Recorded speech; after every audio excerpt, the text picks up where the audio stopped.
Hello, and in this part 2 speaking video I'm going to describe a place that you would like to travel to that is far away from your home. You should say where it is, how you would get there, what you would do there, and explain why you would like to go there. Now I've chosen London again for this topic because it's probably a place that is far away from your homes. If you're currently living in London, I apologise for that, and just change it to New York and change a couple of the landmarks and you can still use a lot of the same vocabulary. At the end of the video, I'll again look at a few part 3 questions connected with this topic. To be perfectly honest, there are loads of places on my bucket list to visit, but the one that probably ranks top is London. It has been a lifelong dream of mine to visit there, but time and money have made it impossible to date. Hopefully in the near future, I will get the opportunity to tick this off my bucket list. One of my phobias is flying. However, there isn't really an alternative to get there, so I would have to fly. Don't get me wrong, I don't have a panic attack when I'm on the plane. I am quite calm, but I'm just not a fan of it, and I'm incredibly relieved when the plane lands. Because of the distance between the UK and my country, it would be a long-haul flight. Even though I'm not keen on flying, I actually prefer long-haul to short-haul because the facilities on board are usually better and you get in-flight meals and entertainment.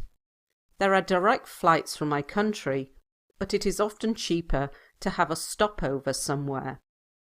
As for what I would do when I get there, there are loads of things that I would like to do, so I'd make a schedule in advance, because London is a huge city and things need to be planned in advance.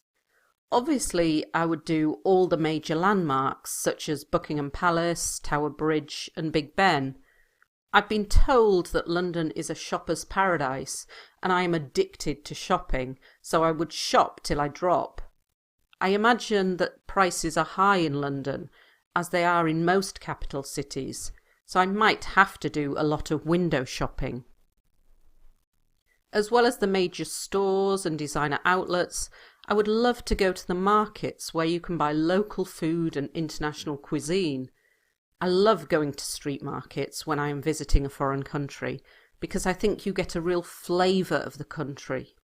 In my downtime, I would love to sit outside a cafe and people watch, but I've heard that it rains an awful lot in London, so I might not get the chance, unfortunately.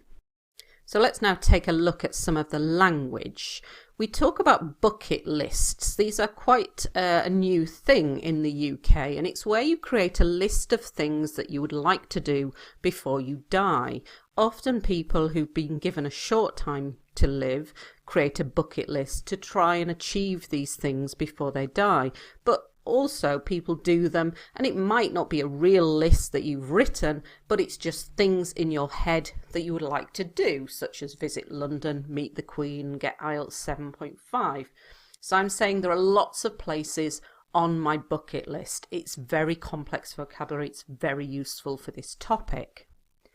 When you have a list, and you sometimes get lists in IELTS Writing Academic Task 1, you can talk about the rank of the list. So the one that ranks top is the one that's at the top of the list.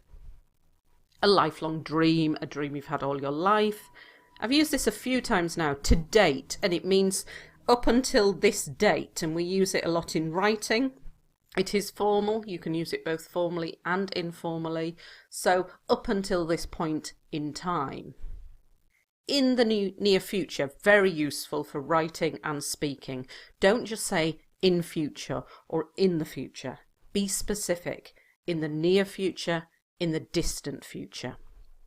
And when you have things on your bucket list, you tick them off when you have completed them. So to tick this off my bucket list.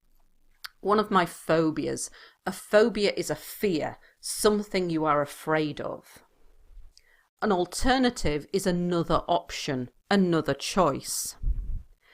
Don't get me wrong, this is a very useful phrase for IELTS speaking. It's very informal And it's when you're saying something, but then you want to say something slightly different. So I'm saying I have a phobia, I don't like flying, but then I'm sort of changing it slightly, saying, don't get me wrong, I don't have a panic attack. A panic attack is when you start to panic, you maybe your breathing is not good, you start to get very worried, and you need to breathe very slowly to calm down because you're panicking, you're worrying about what's happening.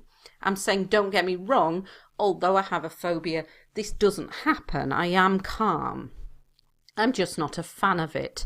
Remember to avoid using I like, I don't like all the time. Relieved, I've used this in another video recently, and it's when you're like, oh, thank goodness. You are happy that something has happened. You're relieved when the plane lands. When we talk about flights, any flight over 4 hours is classed as long haul. Any flight shorter than 4 hours is short haul. So we have long haul, short haul flights. On an aeroplane, you can talk about the facilities. These can be things like the toilets, but it can also be in-flight meals, so meals that are provided on the flight, and in-flight entertainment, so you are able to watch movies on the flight while you are flying.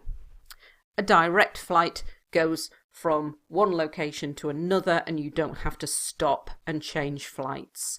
But sometimes if you have to stop, for example, sometimes we go from London to Amsterdam and then Amsterdam to New York. That's called a stopover. So when you want to refer to another bullet point, you can say as for. So here it's the bullet point about what you would do when you get there. So as for what I would do when I get there. A schedule. This is a plan. So you're preparing advance. That means before you go. I've used it twice. Planned in advance. So you've planned it before you go. In advance means before. The major landmarks. These are the major sites, the important buildings, museums, etc. in a major town or city. I've been told that. I use here, I've heard that. So when you don't know specifically, but somebody's told you, you can use I've heard, but this is much better grammar. I've been told that, so someone has told you. A shopper's paradise. I use this in the topics for talking about your hometown. It's a great phrase, it's complex. So if you get any topic talking about a place, you can use this. I'm addicted to, I love it. It's something you want to do all the time. Shop till I drop. This is an idiomatic phrase, meaning you just shop and shop and shop until you're so tired you could fall to the floor. Window shopping is what you do when you're not spending any money. You are just looking in windows, but you can also look around the shop, but you're not spending money. And again, it's a complex use of language. Major stores, so the big shops, designer outlets, so the brand shops like Gucci and Prada. International cuisine. I'm just trying to throw in lots of language to this answer. Any language that you know from other topics, whatever topic you get, try and throw it into your answer. Use your minute at the start to try and write down as many complex words and phrases as you can remember and try and get them into your answer. Street markets, so a market in a street. A real flavour of the country, we can say a real taste of the country, so a good feeling of what the country's like. In my downtime, when I wrote this, I didn't feel comfortable writing it, and I realised because it's an American expression that I've never actually used before, but I decided to keep it. It's fine, even though it's American, and it means in the time that I'm not working or doing something else, so a bit like in your free time. To people watch, this just means to watch the world go by. So you're sitting outside a cafe and you're watching people. It rains an awful lot. This is quite informal language, not good for IELTS writing, but it means a real lot. So it's just really strengthening the lot. It rains every day. So quite a lot of language in this topic, and I've gone through it very, very quickly. Hope you managed to keep up with me. So let's have a look at a few part 3 questions now connected to this topic. So this topic is on the topic of travelling and holiday, so they might ask you, what kinds of activities do people like to do for holidays? Well, that depends on the person, because no two people are alike. This means no two people are the same, alike, the same. And of course, there's no one typical person that you can talk about, so you need to talk about the different kinds of people. There are some who like to have adventure holidays, such as climbing mountains, others who want to go sightseeing, and those who just want to chill out on a beach. And notice how I've used some, others, those, and I haven't used people to make it more complex. To chill out means to totally relax and do nothing. I guess that whichever option you choose, the main focus is switching off from your routine and recharging your batteries. Your routine is what you do every day, so maybe get up at 7 o'clock, have a shower, go to work until 9 p.m, eat some food, go to bed, and you do the same thing day in, day out. This is your routine. To switch off from it means to not follow that routine and do something different. And by doing this, you recharge your batteries. So it's a bit like imagining you are a phone, and when the phone runs out of life, you plug it in to charge the battery. And holidays do this, they recharge your batteries. So we have two very complex expressions there, idiomatic expressions, but fantastic for a lot of topics. So why you do a certain activity, because it's good for recharging your batteries. I like going swimming every week because it recharges my batteries. Really useful complex language. So as well as asking why people go on holiday, they might ask you why some people prefer to stay at home during holidays, because not everybody likes to go on holiday. Well, firstly, one of the main reasons is cost. Holidays are becoming increasingly costly, and many cannot afford them. So one of the main reasons, one of the major reasons, increasingly costly, meaning more and more expensive. If something is costly, it's expensive. And instead of using more and more, also in IELTS writing, use increasingly instead of that, and it's more complex.